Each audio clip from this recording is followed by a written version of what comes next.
by Shyam Dubey. भाई प्रेम कहानी सब कवे मिल गईली रानी, सब कवे मिल गईली रानी। भाई प्रेम कहानी सब कवे मिल गईली रानी। पहले हाय हेलो भाई फिर नंबर मिल गई, पहले हाय हेलो भाई फिर नंबर मिल गई।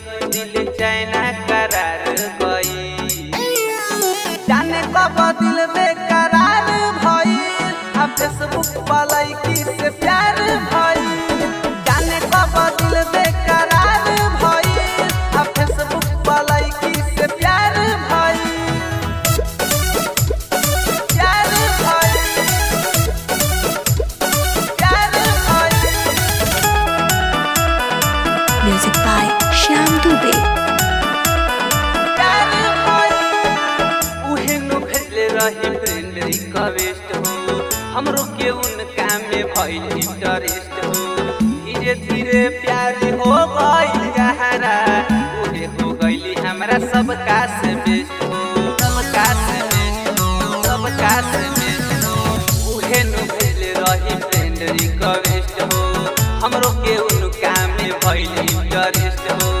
धीरे धीरे प्यार हो गइल गहरा, उहे हो गइली हमरा सबका से बेस्ट हो। उनका रूपावा सलोना हम पे कोई भेलस टोना, उनका रूपावा सलोना हम पे कोई भेलस टोना। सपना साकार भई, जाने कब दिल बेकरार भइल। अब फेसबुक वाला की से प्यार भइल, जाने कब दिल बेकरार भइल। अब फेसबुक वाला की से प्यार भइल, प्यार भइल, प्यार भइल। Music by Shyam Dubey. प्यार भइल, दिलवा में बस के उ बन गइली रानी। हमरे नामे कोई दिहली जवानी, धनु अनीस हो गइले दीवाना। राहु सतेंद्र देखी काटेल जानी, काटेल जानी, काटेल जानी।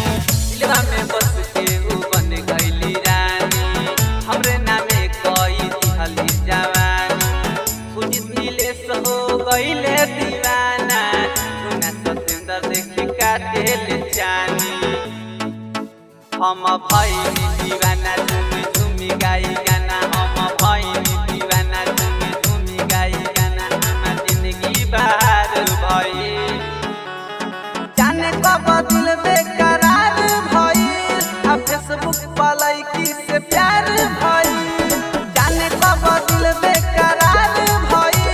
अब फेसबुक वाला की से प्यार भइल। Mix by Bajrangi recording studio तीर्थ